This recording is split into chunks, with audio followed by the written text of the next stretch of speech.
Olá, eu sou o Janser, criador do site qifinanceiro.com.br, um portal com notícias e informações para planejamento financeiro. Estamos aqui com uma série de 12 programas para falar sobre planejamento financeiro pessoal. E hoje o tema é finanças comportamentais. A ideia não é fazer um estudo acadêmico desse tema, mas sim falar de casos práticos, né? A gente vai falar sobre finanças comportamentais, mas tem gente que chama de psicologia econômica, enfim, tem vários termos para lidar sobre esse assunto. Para ajudar a gente, temos dois convidados. Então, a primeira convidada, começando pelas mulheres, Rebeca Toyama. Tudo bem, Rebeca? Tudo bom, Jansen.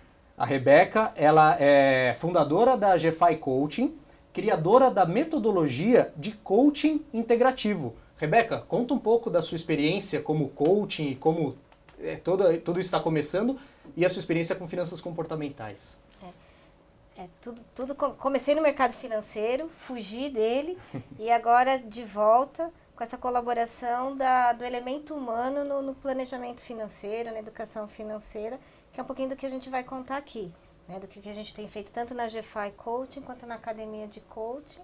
Né? Então, obrigada pela oportunidade, muito honrada de estar do lado aqui do Tobias, que está com a gente. Então, deixa eu apresentar o Tobias, já esteve num programa aqui com a gente também. O Tobias é um dos planejadores financeiros mais experientes e contribui muito com essa profissão também no Brasil, de divulgar essa profissão, de realmente fazer esse profissional ser reconhecido, né, Tobias? Tudo bem? Tudo bem, depois dessas palavras, como é que eu vou estar? Fiquei um pouco vermelho.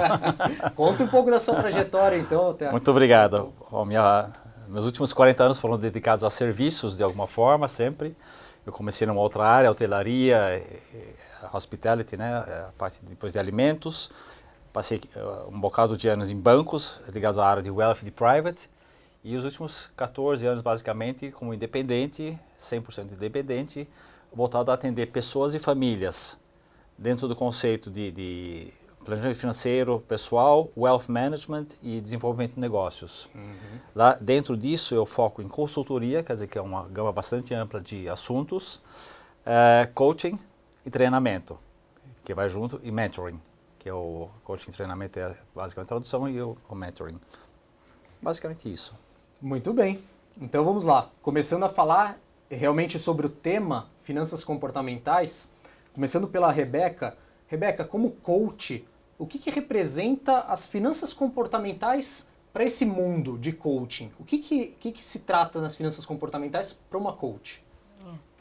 Bom, o que a gente vem observando é que o processo de coaching vai muito buscar um propósito, um sonho, e que se relacionar com as finanças, se relacionar com o mundo material do concreto, impacta em 100% dos processos de coaching.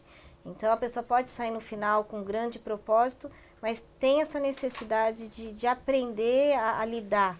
Né? E, ao mesmo tempo, o processo de coaching vai possibilitando que ela se conheça, né, o seu comportamento, o seu temperamento, e como que isso impacta nas decisões dela. E dentre as decisões, como é que ela se relaciona com as finanças dela. Então, é essa relação que a gente tem entre o comportamento, entre a ciência humana e o dinheiro. Uhum. E para o planejador financeiro, Tobias, como é que é essa questão das finanças comportamentais? O que representa finanças comportamentais para um planejador financeiro? As finanças comportamentais, no fundo, são um ramo de estudo da psicologia, muito mais, né, no enfoque básico, e para isso existe uma literatura muito vasta no mundo. Depois, quem se interessar pode pedir para vocês, com certeza, referências sobre isso. Vale a pena estudar mais a fundo, e não vai dar para abordar aqui em uma horinha a fundo essa questão que você já antecipou antes, quer dizer, aqui não é uma questão acadêmica que a gente está debatendo aqui. E no Brasil mesmo nós temos algumas pessoas bem especializadas no assunto, oportunidades de quem se interessa aprender mais. Tá? Então, voltando à sua pergunta, para o planejamento financeiro, muito cedo, eu estou há mais de 30 anos nessa área, eu aprendi que, no fundo, a questão dos números não é a mais relevante. Ela é, claro, muito importante. Questão técnica. Questão técnica. Existem estudos que afirmam que a parte comportamental representa mais de 94% da relevância de um bom planejamento financeiro ou de um bom wealth management, como se diz, administração de gestão de recursos, de tudo mais, porque em primeiro lugar você tem que conhecer as pessoas. Tem um ditado que eu ouvi aí em algum lugar pelo mundo, que é people before number, ou seja, você colocar as pessoas antes dos números. Certo. E tem que ser desse sentido, é que as pessoas às vezes também têm que entender que não adianta querer partir direto para os números, porque senão o resultado provavelmente não vai ser bom nem sustentável. Uhum. Então é aquela questão, a pessoa que vem procurando um planejamento financeiro para saber onde investir melhor o dinheiro, para ganhar ali uma rentabilidade melhor, pelo que você está falando na estatística, representa uma parte muito pequena do que realmente significa o sucesso financeiro para aquela pessoa, para ela alcançar o sucesso financeiro. Muito passa mais pela parte comportamental dela do que realmente só na parte do número, da rentabilidade, né? É claro que tudo passa pelo número também no final, mas para você chegar num número que corresponda à sua expectativa, então vem aí a gente usa esse termo de gestão de expectativa em vez de gestão de recursos, né? A gestão de recursos, no fundo, se um de nós tivesse a bola de cristal e soubesse exatamente o que fazer em que momento, provavelmente ele não estaria trabalhando, né? Só com os amigos talvez, e olha lá. Então é uma coisa que tem pessoas que têm mais conhecimento, têm mais ferramentas, se dedicam a isso, é claro, então não é todo mundo igual, não é isso, mas ninguém tem a chave do segredo do sucesso, né? Já na parte de comportamental, a gente também não tem a chave do sucesso, mas é uma coisa que dá para explorar para o bem de todo mundo, tanto para o usuário final, que seja no nosso debate aqui no mundo das finanças, ou não, pode ser em qualquer outra área, que você com certeza tem experiência nesse sentido, como com as pessoas que interagem com esses usuários finais, vou chamar. Até complementando um pouco o que o Tobias falou, você usou a palavra sucesso. Às vezes o cliente chega falando de sucesso e a primeira pergunta como coach, o que é sucesso? Então também, né, o que é ser rico, o que é ser pobre, isso tudo faz parte desse universo de ciência comportamental, né? O que é? Né? A gente tinha antes ser milionário, né? Hoje, né, o que é ser milionário? Né? Tem um item aí que depende do que a pessoa acha, né? Do que significa aquilo para ela. Exatamente. A parte comportamental dela. E o que significa tem duas partes, de novo. Tem o que ela quer, né? O que ela acha que quer, porque também tem que ter certeza que aquilo que você acha é realmente o que você quer. Tem o que ela espera e o que ela pode ou precisa. Porque muitas vezes eu quero uma coisa, mas não posso viver com as consequências se isso der errado. E nem como ninguém te garante que vai dar certo, é sempre bom pesar os dois lados. E você, desculpa só complementar, você pode torpedar o seu próprio caminho se você não se conhecer o suficiente. Que entra a parte comportamental. E agora, então, aproveitando justamente esse tema que vocês estão falando, viria para mim a segunda pergunta, que é, por que temos um planejador financeiro e uma coach aqui para tratar justamente desse assunto? Será que não deveria ter só um planejador financeiro para falar de finanças comportamentais ou só uma coach? Então eu queria que vocês explorassem justamente essa parte onde essas profissões se sobrepõem para ajudar justamente o cliente ou a pessoa a atingir os seus objetivos. Rebeca. Bom, a GFA ela tem as duas áreas, então exemplificando um pouco do que acontece. Né? Às vezes o planejador nos encaminha um caso, né, para a área de coaching por conta que eu vou fazer um planejamento e a pessoa não consegue saber o que ela quer para os seus 2 próximos anos, quiçá 5, 10. Então, né, você que é planejador deve imaginar como é complexo fazer um planejamento. Então, quando ela chega para fazer um processo de coaching, lembrando que é um processo mesmo, ele tem começo, meio e fim, a gente vai explorar uma série de coisas. Até complementando o que o Tobias falou agora há pouco, tem o que a pessoa quer, o que ela pode, o que ela precisa, mas o processo de coaching ele também ajuda a separar o que eu quero porque quero mostrar para o outro. Não é nem muito o que eu quero, né? O que eu acho que eu preciso provar para o meu pai, para o meu avô, para minha mãe.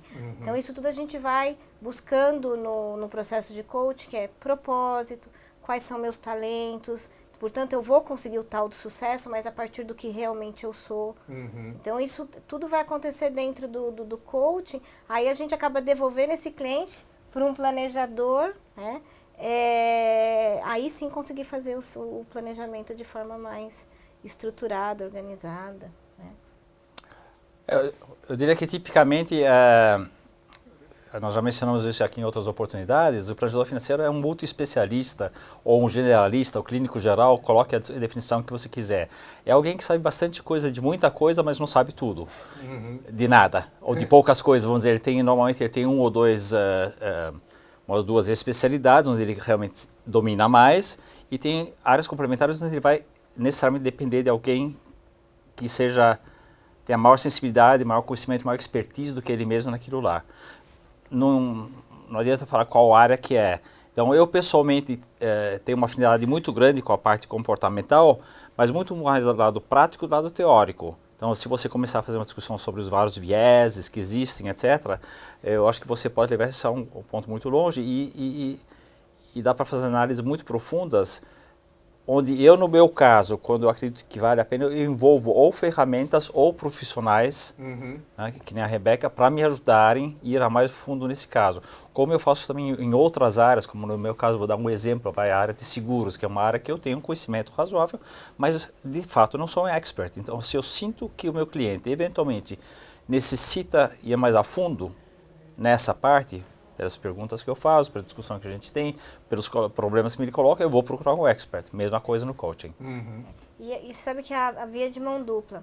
A gente encaminha muito cliente de coaching para um planejador como o Tobias, porque aí a pessoa, imagine, descobriu o grande propósito, o sonho da vida dela, só que ela precisa fazer um planejamento, seja uma transição de carreira, uma mudança de país, um intercâmbio, um sabático, e aí não adianta ela vou largar tudo e tem conta para pagar, precisa tem uma ter estrutura. Um plano financeiro bem embasado para justamente ajudar nesse grande sonho, objetivo que ela tem. Os depoimentos que a gente recebe de clientes que são atendidos pelos dois profissionais são riquíssimos, porque ele realmente ele passa a se conhecer e fazer essa jornada de forma saudável, organizada, sem risco, né, de patrimonial ou até de segurança.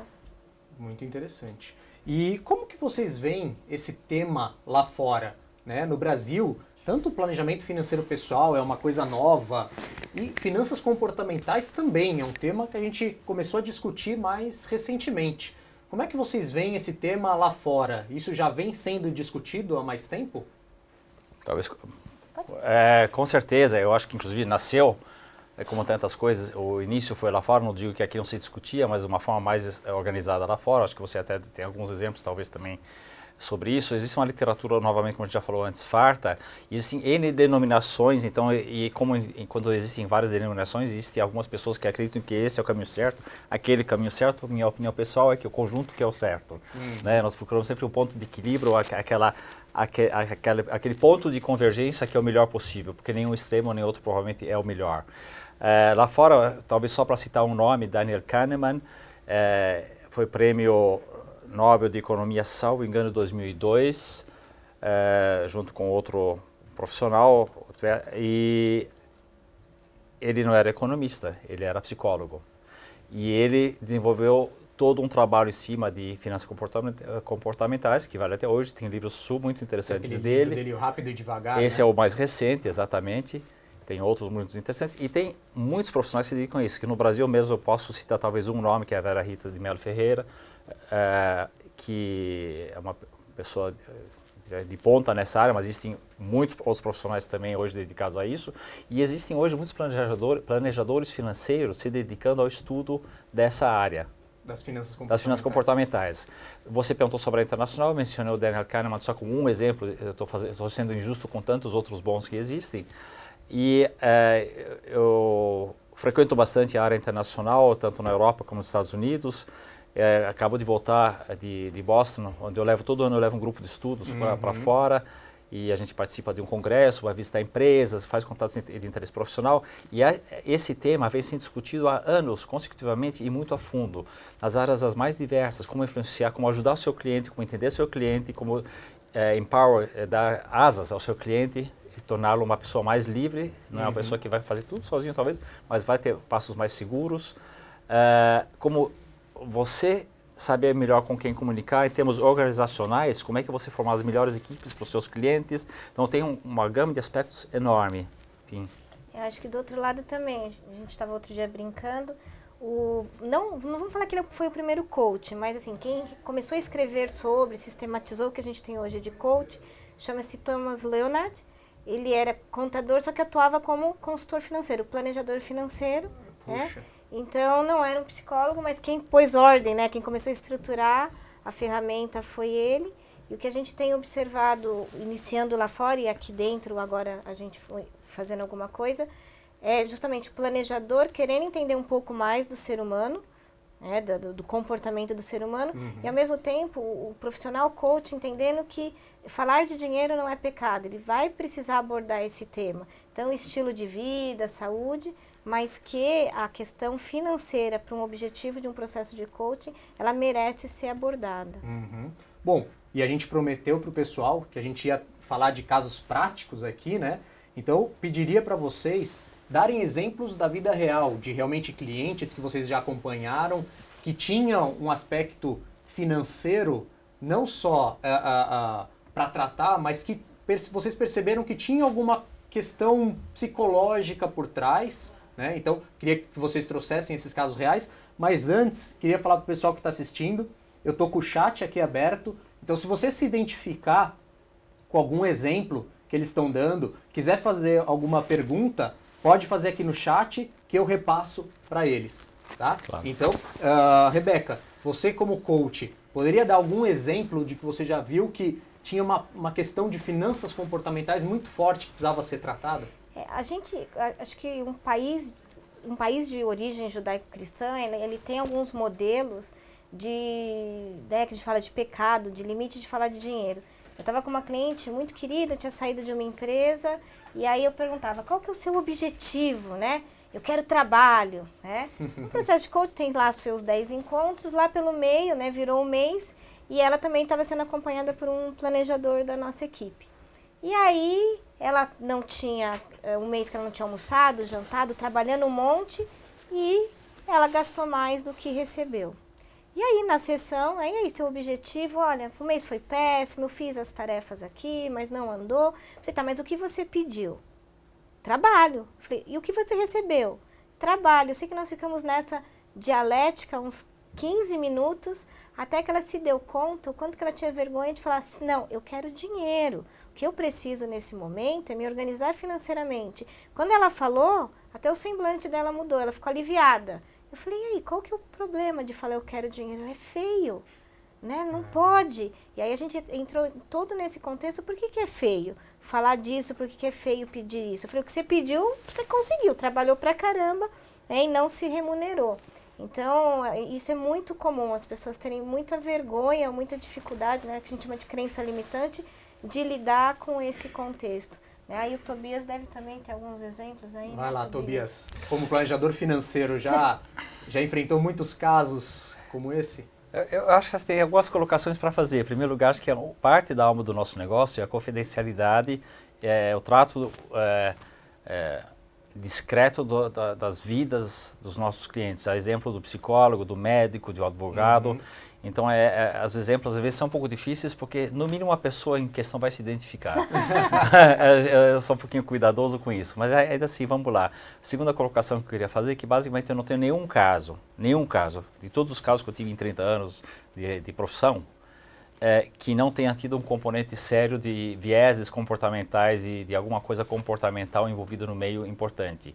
Normalmente, a conversa começa assim, bom, aí, Tobias, eu tenho 100 dinheiros e eu queria saber o que eu faço. Eu compro isso, eu compro aquilo, eu vendo isso, eu vendo aquilo. Eu acho que a resposta mais errada que eu posso dar é a resposta assim, direta, compra isso, eu vendo aquilo. Porque, em primeiro lugar, eu eventualmente não sei exatamente e muito menos eu sei por que a pessoa quer comprar, se é realmente aquilo que ela precisa e tudo mais. Então, vem todo o questionamento. Tá? E aí, então, perguntando de exemplo, sem tentar não personificar demais, existem, por exemplo, 2 vieses comportamentais. Um que é excesso de confiança e otimismo, né, chamado dessa forma, e o outro de arrependimento. Vou colocar um pouco esses aqui como contraponto. Então, a pessoa que tem esse excesso de autoconfiança com otimismo, ela se acha acima do bem e do mal, quase. Ela acha que ela sempre vai acertar e ela, no fundo, ela ignora as coisas em contrário, as informações em contrário. E a gente está aqui muito falando de racionalidade ou não. Se pressupunha antigamente, em finanças, que as pessoas tomavam decisões racionalmente. E se você pensa hoje na idade da internet, das mídias sociais, tudo mais, nós temos uma abundância de informações simultâneas disponíveis para todo mundo. Basicamente não existe mais essa questão de vantagem de informação, e aquela que existe, que seria o insider trading, é criminalmente perseguida, inclusive, né, se você realmente tem a vantagem nesse sentido. Então se imaginaria que seria muito fácil tomar as decisões certas. E se esquece, justamente foi esse o trabalho básico levantado por essa direção de estudos, de que as pessoas não agem de forma racional, e sim irracional, que tem esses viés comportamentais. Eu acho que isso fica muito claro até na compra de ações, né? Na compra de ações, a pessoa, ela gosta de falar dos exemplos onde ela sempre ganha, onde ganhou muito dinheiro, mas esconde onde ela perdeu muito dinheiro. E até aquela questão de estar perdendo, fica com a ação, com a esperança de ela voltar um dia a subir. Então, na perda, fica segurando. Na subida, realiza o lucro rápido, né? Então, acho que tem muito disso. Com certeza. É a mesma coisa com do outro lado, o arrependimento, quer dizer, teve uma vez uma coisa que não foi boa e esse negócio fica pendurado, que é uma certa forma de ancoragem também. Então, você acaba repetindo um comportamento eventualmente ruim para você, quando não precisaria. E no arrependimento é aquela questão de você, a dor de perder é maior do que a felicidade de ganhar.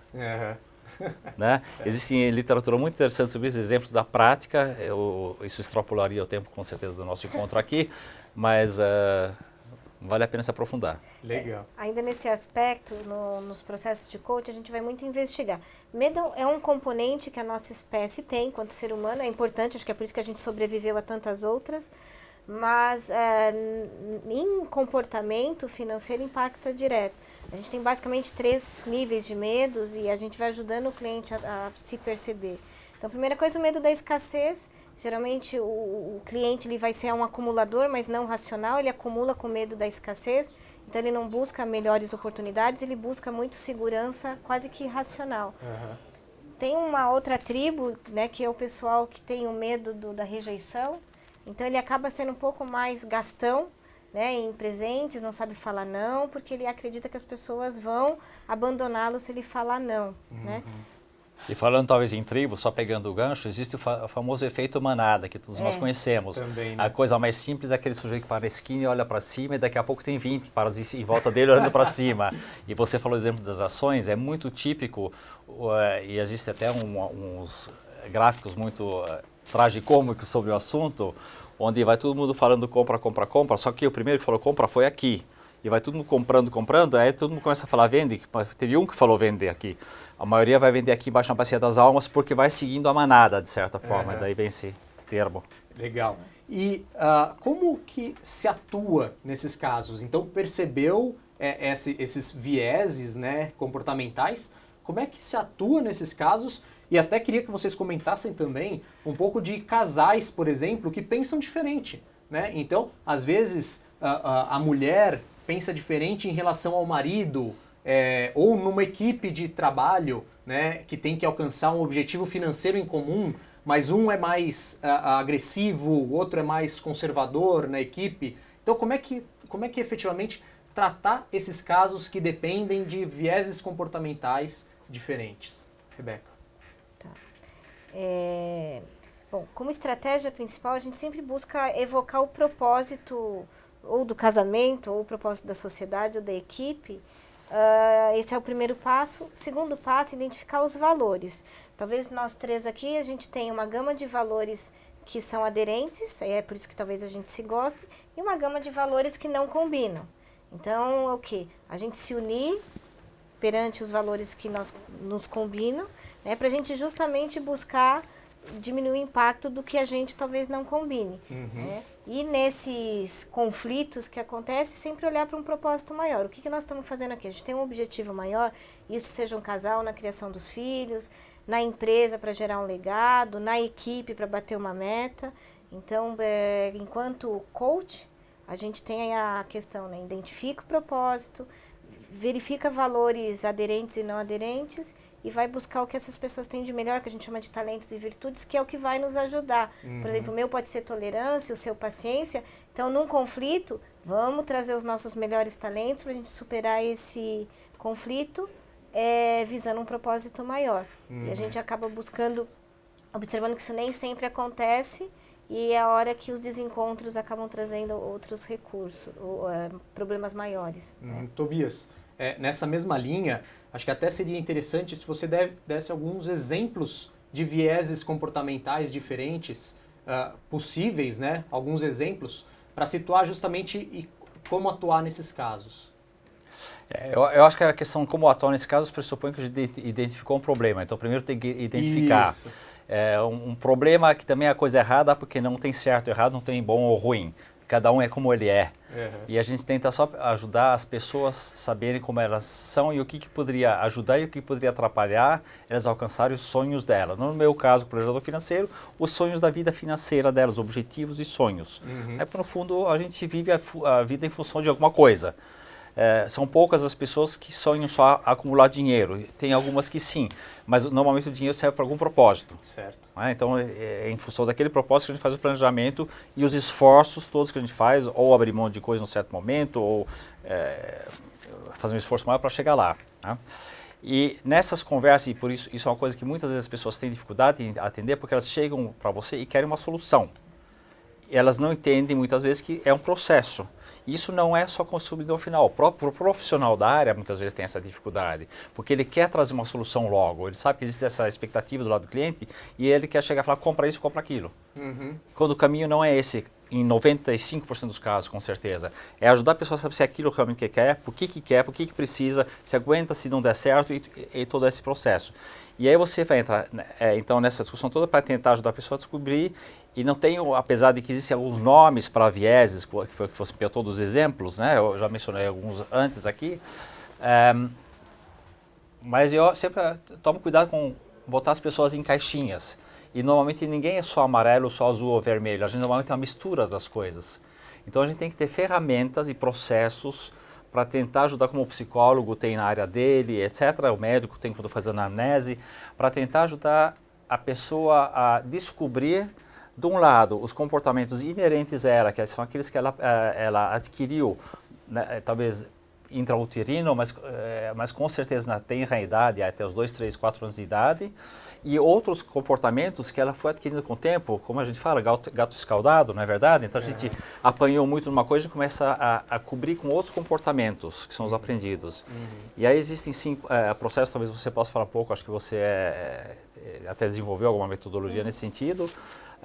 Como existem também ferramentas que a gente pode usar, por exemplo, como planejador financeiro, eu não sou psicólogo, então sem nenhuma falsa pretensão aqui, mas eu uso ferramentas, eu uso minha experiência, é claro, e a minha intuição, eu uso a contribuição dos meus próprios interlocutores e eu uso ferramentas, algumas mais específicas, eu testei muitas nos últimos anos, tem uma que eu gosto bastante, chama Financial DNA, e nós estamos traduzindo inclusive para o português para poder usar aqui,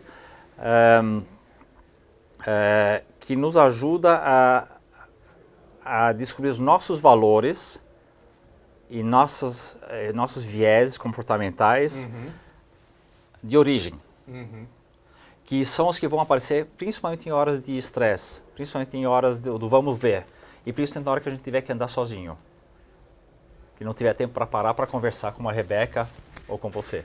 Sei, para se identificar, para se identificar. Ganhar consciência do que está acontecendo, né? Por que é tomada aquele tipo de decisão? Por que eu ajo de uma certa forma em certo momento? É o porquê eu deixo de agir, que pode ser tão nefasto quanto. Né? Enfim, a discussão pode ir muito mais longe, mas talvez a gente deixe isso mais para frente. Eu gostaria de deixar a Rebeca complementar. Você falou de equipes e famílias, e lá existe essa discussão super importante, tanto aqui na nossa área, não sei se na sua também. Sempre que eu posso envolver o grupo todo, vamos chamar de família, às vezes pode ser uma empresa, às vezes pode ser outro contexto. Sempre que tem um grupo envolvido na história, no mínimo na consequência do que for feito ou deixar de ser feito, eu tento envolver, porque existem compatibilidades e incompatibilidades, existem áreas de choque, áreas de afinidades, como você mencionou, e de tentar fazer isso trabalhar da forma mais produtiva, né? Mais harmônica possível. Harmônica não necessariamente, mas positiva. Às vezes o conflito é bom, mas tem que ser um conflito construtivo. Né? Então, por exemplo, se eu vou formar uma equipe para atender, de profissionais, para atender pessoas no final, idealmente eu vou tentar combinar perfis que se complementem, não é necessariamente sejam iguais, mas que saibam das dificuldades, dos desafios que vão ter no diálogo. Vamos dizer que você é um sujeito super agressivo e um sujeito super conservador. O lado bom de nós trabalharmos juntos é que você não vai pular no precipício logo na primeira tentação. O lado é ruim, talvez, que você não vai mais querer trabalhar comigo depois de algum tempo, porque você vai achar que eu sou muito chato. Então, então não tem certo ou errado, de novo, mas é questão de entender a situação. Bom, essa questão do comportamento nato, né? A gente usa muito neurociência. Do jeito que a gente conduz coach, a gente se apoia muito em neurociência. Então, a gente tem uma forma de comportamento que a gente vai conduzindo. O coach, o planejamento financeiro, ele insere um novo comportamento. A gente fala, estabelece uma nova sinapse, um novo jeito de olhar. Mas aquele anterior ainda está, né? É por isso que qualquer caso de dependência ser um gastão, dependente químico, não importa, qual que é o cuidado? Eu vou voltar, eu conheço aquele caminho, né, antes de eu conhecer meu planejador, antes de conhecer meu coach. Então, a presença desses profissionais na vida do cliente, ela é importante por conta disso. É como um personal trainer, né? A gente tem um colega que compara muito planejador com personal trainer. É isso. É alguém que vai te alertar que você está voltando para aquele comportamento repetitivo e falar, é mesmo. Né? Ou eu estou sendo muito sovina, ou eu estou sendo muito gastão, né? Ou estou comendo demais, não importa o comportamento. Então, é essa questão, né, de diferença do comportamento aprendido, adaptado. Né? Que diferente de gatinho, cachorro, o ser humano ele tem aí uma capacidade de aprender qualquer coisa, né? Pro bom, né? Ou pro não bom. Aí vem até minha próxima pergunta, que é: quais são as motivações de quem procura realmente começar esse processo? Então vamos supor que a pessoa entendeu que isso é um processo, que tem que começo, meio e fim. Então o que ela está buscando quando ela começa? O que vai fazer realmente ela seguir esse processo? Qual que é a motivação dela para conseguir chegar até o final desse processo? Ela quer mudar um hábito dela? Ela quer mudar um comportamento? O que vocês enxergam da motivação de quem realmente começa e termina esse processo? Rebeca. Não sei no planejamento, mas no coach a gente sempre brinca que a motivação inicial ela nem sempre é autêntica. Então vem, eu quero ser um presidente, eu quero morar fora, eu quero fazer um MBA. Há uma confusão muito grande de meio e fim, de objetivo e processo. Perfeito. Então, no coaching, o que a gente vai investigando é qual o benefício esperado disso. Por que você quer fazer um MBA? Por que você quer chegar na cadeira do CEO?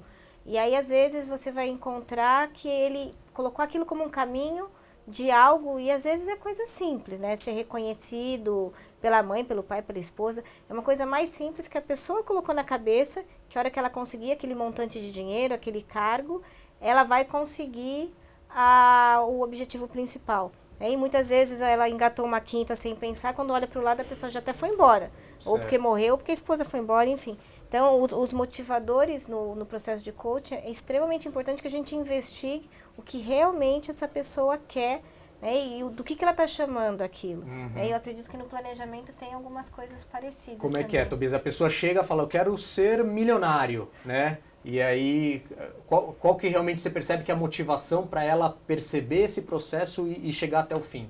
Se ela souber que ela quer ser milionário, ela já tem um objetivo razoavelmente definido, com alguns zeros e tudo mais, já não é ruim. A maior parte das pessoas não sabe isso ainda, então, ou acha que sabe, então a pergunta normalmente é mais básica ainda, mas eu acho que, de novo, é realmente a pessoa, qual motivador? A pessoa, a partir do momento que ela entende que não existem respostas prontas, existem charlatões que oferecem, que oferecem, isso existe em qualquer parte do mundo, qualquer profissão, que oferecem os milagres, receita de bolo pronta, fórmula mágica, bola de cristal, tudo isso. Aliás, eu brinco com aqueles que me buscam para isso, que o meu instrumento de trabalho principal é a bola de cristal. Inclusive, eu tenho um slide que eu projeto na parede, né, para isso. Mas, brincadeiras à parte, a motivação é a hora que a pessoa entende que ela tem que passar por isso.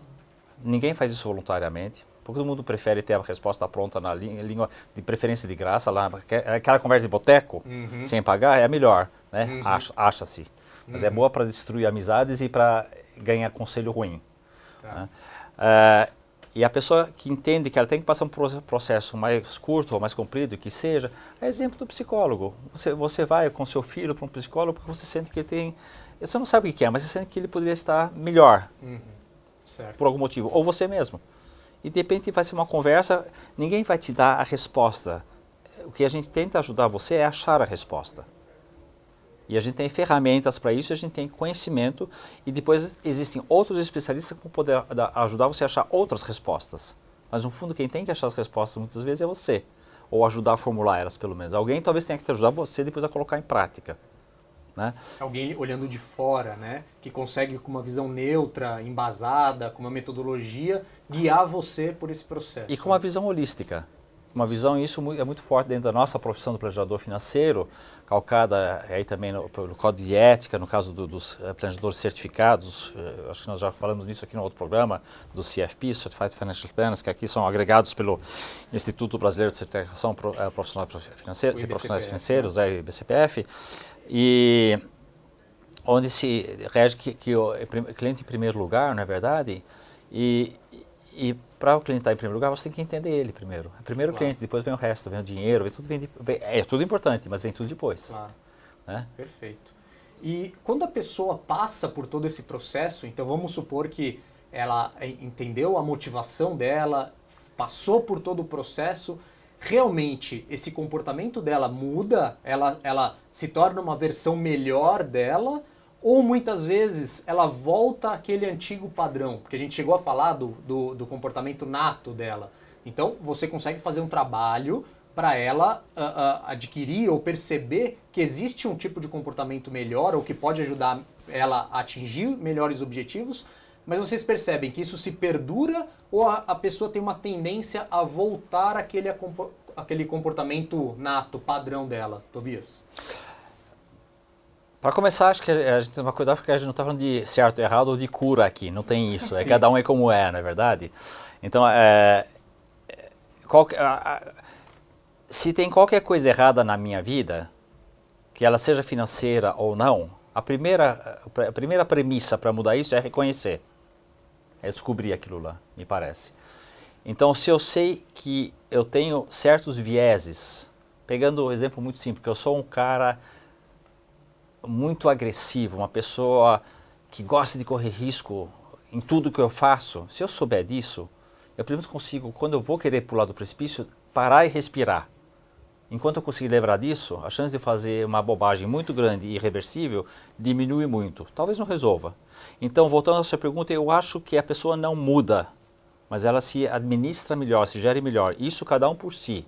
Se você fala dentro do contexto do planejamento financeiro, que normalmente é um processo de acompanhamento a longo prazo, médio e longo prazo, existe um ponto mais intenso de partida, e depois normalmente existe um acompanhamento que não é um personal trainer, que continua indo lá batendo na porta. Você já sabe fazer exercícios, mas se não toca a campanha e falar, vamos levantar e vamos fazer exercícios, você acaba talvez não indo. E aí você começa a ter desvios na postura e ele tem que te falar em direita, que senão vai machucar a sua costa.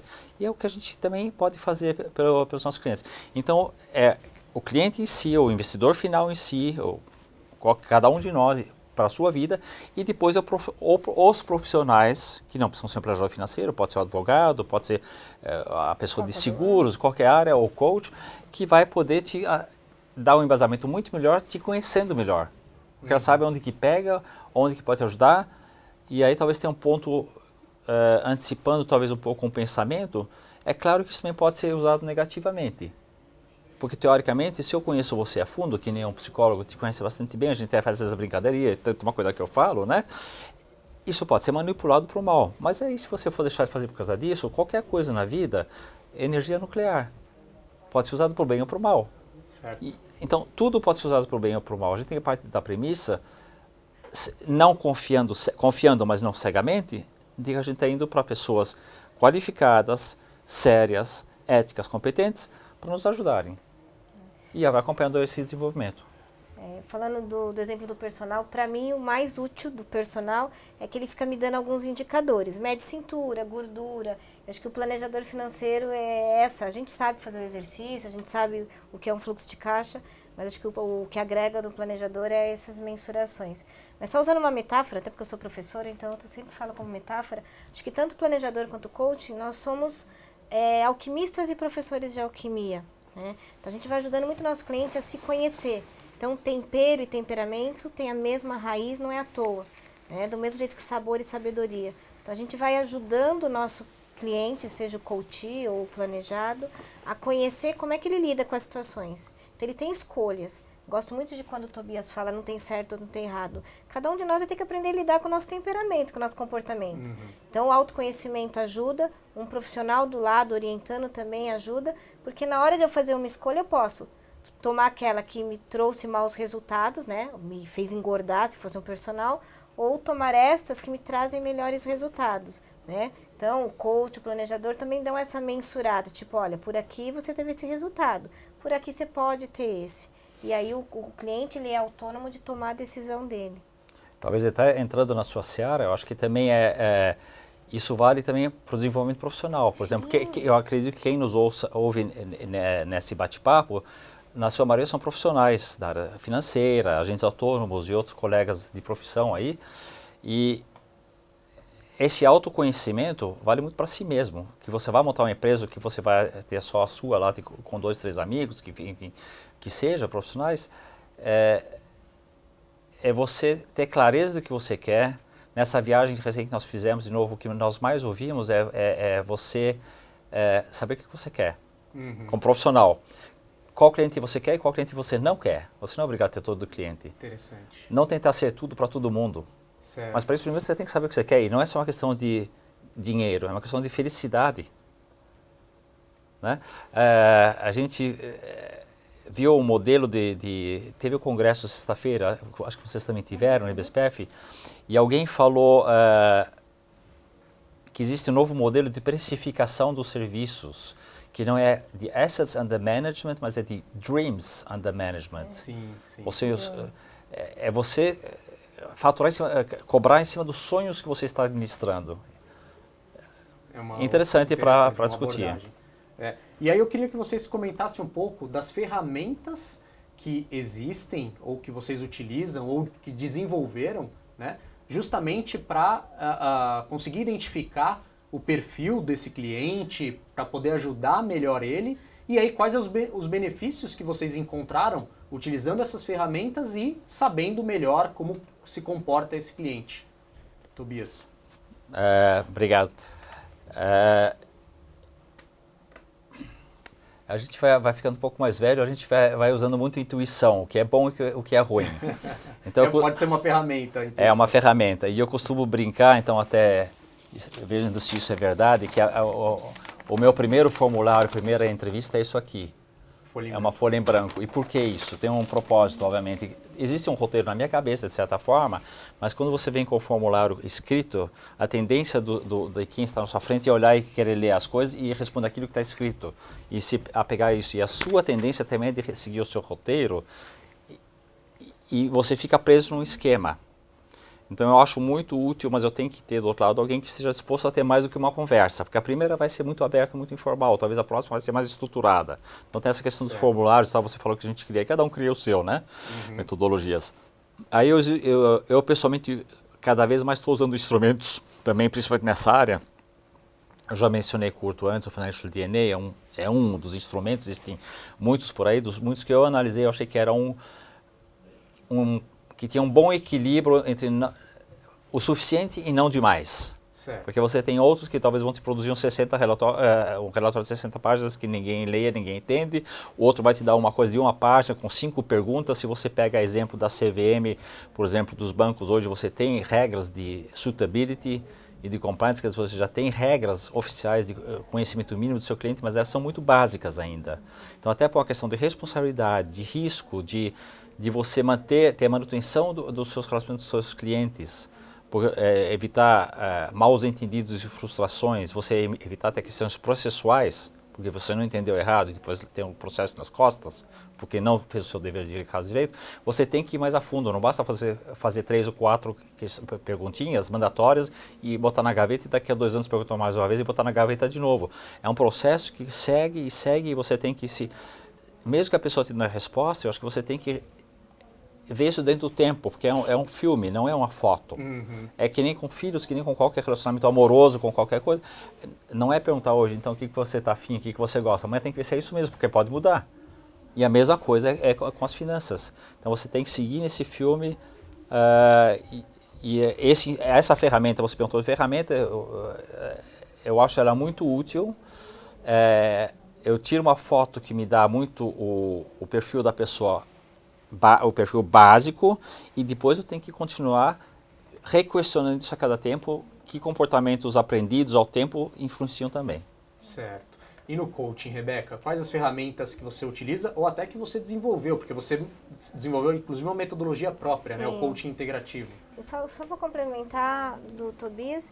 Tive a oportunidade de ver esse relatório de Innate Behavior, realmente bastante interessante, gostei muito. Por metodologia a gente não usa, a gente faz operação saca-rolha, que eu também entro com o cliente com a folhinha em branco e a partir disso a gente vai descobrindo. Acho que enquanto ferramenta a gente pode falar de duas. Primeiro, até pela própria GFI ter planejadores e, enfim, a gente hoje tem muito planejador ou aspirante a planejador que passa por processo de coaching com a gente. Por duas razões. O que o Tobias comentou, o questionamento, tá isso mesmo que eu quero? Que tipo de cliente que eu quero? Que estilo de vida? Para quem eu quero trabalhar? Então hoje a gente tem, né, de quem está nos assistindo, bastante gente que passa por um processo para se conhecer melhor. Alguns passam pelo processo também para entender o seu cliente melhor, né? E uma segunda ferramenta é justamente a Academia de Coaching Integrativo. É uma metodologia nossa, a gente tem aí o desafio de difundi-la pelo planeta. A gente tem hoje um número grande também de pessoas que vêm se juntar a nós, que querem atuar na carreira de planejador, mas entende que a ferramenta de coaching é importante. Então, todas as nossas turmas têm um planejador certificado ou não, um aspirante a planejador que fala, eu preciso de entender de gente. Primeiro, para falar melhor do meu serviço. Segundo, para lidar melhor, conduzir melhor o planejamento. Então, acho que em termos de ferramentas, essas duas ferramentas é o que a gente realmente está expandindo e acreditando e observando que traz resultado. Então, poderia dizer que existem planejadores financeiros que se tornam coaches para exercer um melhor trabalho e coaches também que muitas vezes se especializam em planejamento financeiro para conseguir ajudar o cliente também nessa parte financeira. Você acha que a junção disso torna um profissional melhor? Tem, a gente hoje já coleciona alguns exemplos de via de mão dupla. Planejador que tem feito a formação de coach e coaches que têm se interessado em integrar e migrar para a carreira de planejadores. Até porque quando a gente observa o resultado no cliente, quando ele é atendido por uma equipe multidisciplinar, o resultado é exponencial. Então, acho que até para a gente ver o resultado no cliente, isso tem estimulado a cada vez mais as pessoas buscarem esses dois conhecimentos. O Tobias bem diz, a gente vai ter expertise num assunto, mas é que a ferramenta de coaching me ajuda a ser um planejador melhor, me ajuda a entender a mim e ao cliente melhor. Eu não vou entrar com uma pessoa um pouco mais pragmática, falando com ela de uma forma muito afetiva que ela não vai fazer sentido. E vice-versa, uma pessoa extremamente afetiva, vou entrar com argumentação racional com ela, seja de planejamento ou de qualquer coisa, ela vai travar. Então, a ciência comportamental contida no coach, numa formação de coach, ela vai dando repertório e arcabouço para o planejador transitar melhor na função dele. Então, se eu sou um planejador financeiro, se eu sou um agente autônomo, se de alguma forma eu lido com o cliente, qual seria o caminho para eu adquirir essa parte de coach que eu vejo que é deficiente em mim? Você... Hoje a gente tem, e é um mercado que cresceu muito, inúmeras formações, né? É óbvio que eu posso falar, a que a gente faz é muito boa, mas quando alguém me pergunta, eu sempre indico. Tem lá o pai Google, dá uma pesquisada, verifica quem tem bons comentários, quem não tem. Uma formação em coaching pode sim, e a gente tem resultados comprovados disso, otimizar a carreira de um planejador, de um agente autônomo, enfim. A academia, como é que você falou que chama? A nossa Academia de Coaching Integrativo. Academia de Coaching Integrativo. Isso. Muito interessante. Eu até ia complementar, eu concordo no número igual com tudo que você falou, Rebeca. Eu acho só voltando um pouco ao tema da nossa chamada da reunião de hoje, das finanças comportamentais, para não criar uma confusão na cabeça, que são tantos termos, coaching é parte dessa história toda. Né? As finanças comportamentais são muito amplas, acho que como a gente falou no começo, é um campo acadêmico, inclusive, muito importante. Eu incentivo demais, principalmente os profissionais da área. Eu acho que não todo coach necessariamente tem que ir para a área financeira, mas acho que todo mundo que trabalha com pessoas dentro das finanças, Não estou falando do asset manager que fique talvez só na telinha tentando adivinhar se vai subir ou se vai descer. Estou falando que quem lida com pessoas, eu incentivo demais de estudar essa área, de se aprofundar minimamente. Não tem que virar um doutor necessariamente, mas entender quais são os vieses. Existe literatura boa em português, em inglês obviamente também. Existem cursos relativamente simples e acessíveis e rápidos para começar a ter um entendimento básico. Não é uma coisa que você vai perder 7 meses ou 2 anos para ter um entendimento básico. Depois você pode se aprofundar. Agora, em dezembro, inclusive, vai ter um congresso da CVM no Rio de Janeiro abordando esse tema. Acho que é a segunda ou terceira vez que isso acontece no Brasil, com sumidades, inclusive, internacionais lá. E acho que você vai estar lá também. Então, vamos estar juntos lá. E, então, recomendo demais para o bem do profissional mesmo e para o bem dos clientes deles. E quem vai adorar de quebrada, isso é a CVM e tudo mais, porque vai ter profissionais mais responsáveis fazendo o trabalho deles melhor. Quer dizer que a responsabilidade fiduciária que eles têm junto ao público final vai estar sendo levando mais a sério. Ou seja, profissionais certificados... Ou não. Ou não, mas a CVM está olhando isso muito de perto, né? Essa questão Com certeza. Das finanças comportamentais. Tem até, acho que é interessante falar do blog da CVM, Penso Logo Invisto. Isso aí. Né? Então, acho que é bem interessante ver que isso está realmente uma preocupação dos órgãos reguladores. Está no radar. Né? E aí tem uma observação aqui que vem muito de encontro à minha pergunta, mas só para vocês saberem. Carioca falou o seguinte: a minha motivação financeira é não depender em nada do governo. Então, fez um comentário. E teve o Noix, que ele falou assim, perguntando como que vocês avaliam essa afirmação. Rico é aquele onde os seus bens, sejam de investimentos ou negócios, paga todos os seus custos para que essa pessoa possa ficar sentada sem fazer nada. Assim sendo, tem ricos com custo de alguns reais e pobres com milhões. Né? Então essa questão da cabeça, e vem muito de encontro com essa pergunta aqui que eu ia fazer para vocês. Muda o padrão de comportamento de acordo com o perfil socioeconômico ou cultural da pessoa, Rebeca? Eu tenho um exemplo clássico que eu lembro que no dia que aconteceu, né, dá aquele nozinho no peito. Eu tinha lá na minha agenda uma pessoa que vinha de Jundiaí, vinha de fretado, fez um processo belíssimo, acho que até pagou à vista o processo, aquela dedicação. E nesse mesmo tempo, uma colega empresária pediu para eu atender lá uma parente que estava passando por uma dificuldade e pediu que eu atendesse. E geralmente eu tenho uma pessoa, né, eu faço um trabalho voluntário na agenda. Eu me recordo que da janela da minha sala dava para ver o estacionamento, né? Um dia eu olhei pela janela e vi essa que eu estava atendendo gratuitamente chegando com uma SUV novinha. Aí eu olhei, né? E aí eu fiz uma reflexão interna, né? Assim, a outra que vinha lá de fretado, enfim, pegou, investiu no processo, e essa com uma fala assim de muita escassez, de pobreza, né? E então não, assim, comportamento, é modelo mental, não é saldo em banco, não é berço, é muito do que a pessoa tem na cabeça, que acho que é o que o rapaz comentou. Então a pessoa pode ter muito dinheiro, pode ter um belo carro na garagem, mas está vivendo sempre naquele modelo de escassez, né? De falta, de pobreza. E às vezes a pessoa com muito menos, ela se sente na abundância e merecedora de investir num processo de autoconhecimento, num planejamento financeiro, né? Concordo plenamente, acho que tem tudo a ver com, não tem nada a ver, acho que não existe grande influência, a única influência que pode existir eventualmente é que quem tem uma situação socioeconômica e cultural um pouco melhor, talvez tenha acesso a mais possibilidades, a mais ferramentas, foi confrontado com mais opções, só isso. Porque de resto é que nem você dizer que pobre é assim, rico é assado, não existe estereótipo, não existe certo ou errado, não existe uma definição para ninguém. Eu outro dia tive também um exemplo de uma pessoa muito humilde, que eu não conheço até hoje ainda, eu consegui, acredito que eu consegui encaminhar ela bem para receber ajuda, que por si só teve essa força de vontade de procurar ajuda, uma pessoa que realmente está num patamar financeiro bem básico, para dizer o de menos, mas que tem realidade disso, não tem vergonha disso, e foi à caça. Achou meu nome em algum lugar, hoje com as internets é relativamente fácil, chegou em mim com muita educação, dentro das possibilidades dela, de se expressar, E nós acho que estamos tentando conseguir ajudar porque ela teve a curiosidade e sabe que tem que mudar o comportamento dela para chegar onde ela quer chegar.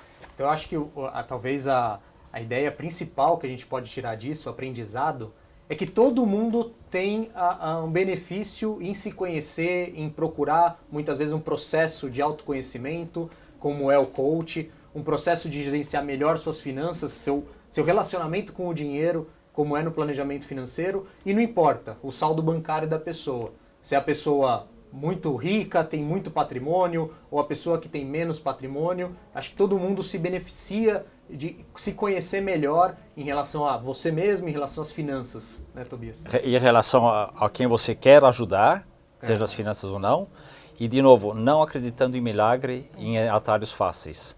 Não existe, como diz o americano, almoço de graça. Isso é super importante, né? Muitas pessoas falam, não, então eu vou me conhecer, aí resolveu. Não é bem assim. Tem que ir um pouco mais longe. Mas... Então acho que é bem legal relembrar aquilo que você falou, né? Não existe fórmula mágica, não existe receita de bolo. É um processo que a pessoa tem que realmente entender que é um aprendizado constante, inclusive, né? E busque gente e ferramentas qualificadas e sérias. É o X da questão. Legal. Bom, estamos terminando o nosso bate-papo aqui sobre finanças comportamentais. Quero agradecer muito a presença de vocês. Rebeca, muito obrigado. Tem alguma consideração para fazer? Alguma consideração final? Agradecer. Essa 1 hora passou muito rápido, né, Tobias? Muito rápido. Eu acho que teria muito mais assunto para a gente falar. Infelizmente, o tempo é curto. Mas é aquilo que a gente também acho que já deixou um caminho para o pessoal que se interessa procurar saber mais, né? Se eu puder, eu gostaria de fazer só aí uma chamada para aqueles que querem ir mais longe, sim, procurarem gente que nem você, que nem a Rebeca, que nem eu vou não falar que pega mal, mas enfim, pegar gente profissional, pegar organizações, aí eu vou falar uma CVM, eu vou falar um IBCPF, que nós já falamos, acho que é ibcpf.org.br, o site, procurar os nossos contatos profissionais se quiserem de fato, como um primeiro empurrão para indicar outros caminhos, procurar literatura boa, nós mencionamos 2, 3 nomes aqui de pessoas que tratam desses assuntos, procurar se informar, procurar se integrar e ver, vem participar. E o IBCPF, principalmente para os profissionais da área financeira, uma grande parte já conhece, os que não conhecem vão atrás, porque é uma plataforma de conexão entre pessoas com o mesmo propósito de ajudar pessoas na vida financeira, no nosso caso, delas, para alcançar os sonhos, os objetivos da vida financeira a médio e longo prazo também, muito construtiva, muito boa. Com muita pessoa disposta a compartilhar. Perfeito. Então, fica o convite. Obrigado também, Tobias, pela sua participação hoje. Obrigado a você. Obrigado a você que nos acompanha. Próxima terça temos mais um programa. Até lá!